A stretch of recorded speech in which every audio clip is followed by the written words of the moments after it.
ያቺ ታመጣች ተቀይሽ በቃ ቢስ አንተ አዋራትሽ እኔ እዛ ጋር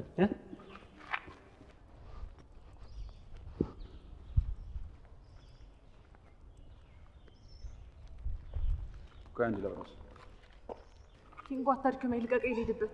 አንቺ ልጅ ባትታገኝ ነው የሚሻለው። ያሳመምከኝ ነው፣ ልቀቀኝ እኮ እያወራሽ አንዴ ቆመሽ አውሪ ነው ያልኩሽ። እንደምን ልቀቀኝ፣ ልሂድበት። ኧረ አባቴ በቃ አትፍዘሽ እንዴ፣ አያሳስብም አልኩ። ኪንጎ ግን እኔ ግርም እኮ ነው የሚለኝ። ምን ብታሰካ ነው ግን ቸከሷ እነዚህ ፎንቃ ጥልቅ ብሎ ይገባል። በእናትህ ምን እንዳስነካችኝ እራሱ አላውቅም። ያው ድንጋይ ላይ ተቀምጬ እሷ መጠበቅ ሆነ ስራዬ። ኧረ እባክህ ድንጋዩ ልቤን አለስልሳ ፍቅር ዘራችበት ና ብለሽ ልትፈላሰፊ ነው። ኧረ ኪንጎ አንተ ቀልድ ምን አለች? ቆይ ግን ቸከሷ ምን አይነት ነች እምልህ? ጠይም ነች፣ ቀይ ነች፣ ረጅም ነች፣ አጭር ነች? እስቲ ንገረኝ። ቀይ ቆንጆ ሰዎች የዛሬው አደይ ድራማ እንግዲህ በጣም አሜዚንግ። ያው ንጉስ እንዳያችሁት አደይን አግቷታል። ይሄ በጣም ያሳዝናል። የምር ልብ ሰባሪ ነው። አደይ ታግታለች፣ አፍኖ ወስዷታል። ብቻ ምን እንደሚያረጓት እኔ አልገባኝም፣ አልተረዳውም። እንደዚህ ከተማ ውስጥ እንደዚህ በሪል ላይፍ ይቻላል ሰው ማፈን ማገት? ለዛውም በጠራራ ቀን ላይ አግተዋታል፣ ወስደዋታል። በቀጣይ እስቲ ምን ሊፈጠር ይችላል በአደይ ህይወት ላይ? እንግዲህ አደይን ወስዷታል፣ ንጉስ ማለት ነው። ይወዳታል። እዛ የወሰዳት ቦታ ምን ሊያረጋት ይችላል? ጾታዊ ጥቃት ሊያደርስባት ይችላል ወይስ አንድ ቀን አሳድሯት ሊለቃት ይችላል ወይስ ሙሉ ለሙሉ አይለቃትም? ምን ሊፈጠር ይችላል? ሀሳብ አስተያየቶቻችሁን በኮሜንት መስጫ ሳጥን ላይ ያስቀምጡልኝ። ዛሬ እንግዲህ ከተመቸኝ ነገር ውስጥ ከዚህ ድራማ ፍቅር የንጉስን ጓደኛ በጥፊ ብለዋለች። ኃይለኛ ጥፊን ያሳረፈችበት፣ ኃይለኛ ምትን የመታችው። ብቻ እሱ ጥፊ በጣም ተመችቶኛል። ፍቅር ማለት ስታንዳርዳይዝድ የሆነች ሴት ናት እና ዝም ብለህ አመድህን ሳታራግፍ ዘለ የምትወጣባት አይነት ሴት አይደለችም እና እንደዛ አይነት ሴት ስለሆነች የሚገባውን ጥፊ አጉርሰዋለች። ያም በጣም አሪፍ ነው። ሌላኛው ጉዳይ ደግሞ ያው ዴቭ ለባርኮት በስተመጨረሻ አደይን እንደሚወዳት አደይን እንደሚያፈቅራት ነግሮታል እና ባርኮት በጣም የደነገጠው ከተቀመጠበት ሁላ በድንጋጤ ብክን ያለው እንዴት ምናምን ነገር ብሎ አቧራ ሊበትን ነበር እና ነግሮታል።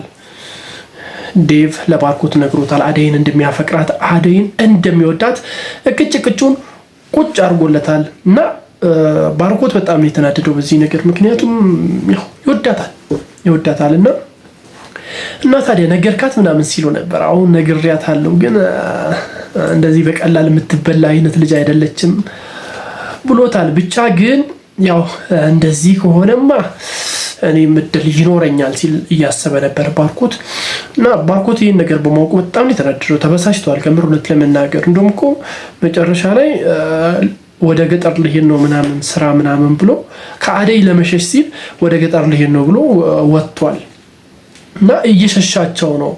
አምኗል። በቃ አሁን ምንም ማድረግ አይችልም። ምክንያቱም ዴቭ ቀድሞ ነግሮታል እና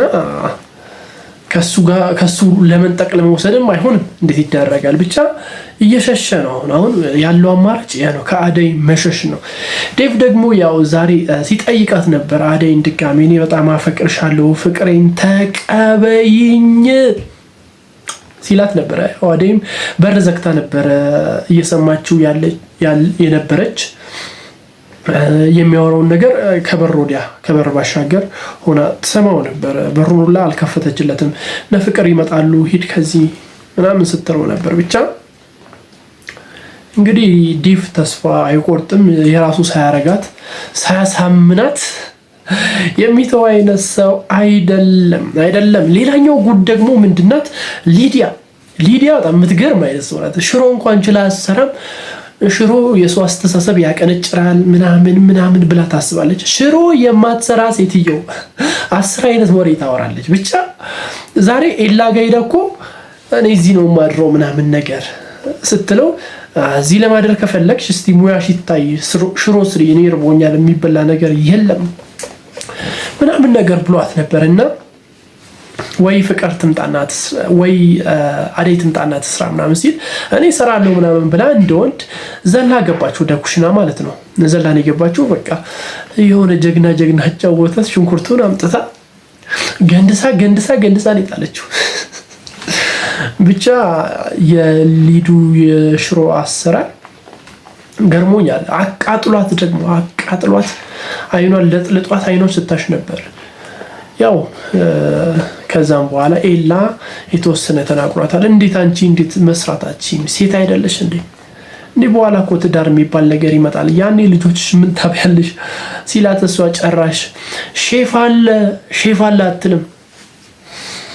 ብቻ ያው ማስታወሻነቱ ሽሮ እንኳን ችለው ለማይሰሩ ለከተማ ሴቶች ይሆን አሉ ብዬ አስባለሁ። በነገራችን ላይ በጣም ብዙ ሴቶች አሉ እንደዚህ አይነት ምንም ሙያ የሌላቸው፣ ከተማ ላይ ምንም ሙያ የሌላቸው ሴቶች አሉ። በተለይ የሀብታም ልጆች ምናምን ነገር ማድረግ የሚችሉ አይመስለኝም። እስቲ እንደዚህ አይነት ሴቶች ታውቃላችሁ? የምታውቁ ከሆነ በኮሜንት ላይ ወይ በሉኝ፣ የሆነ ነገር በሉኝ። ብቻ የዛሬው አሜዚንግ ነው። አደይ እንግዲህ ታፍናለች፣ ታግታለች። ምን እንደሚፈጠር በቀጣይ የምናይ ይሆናል።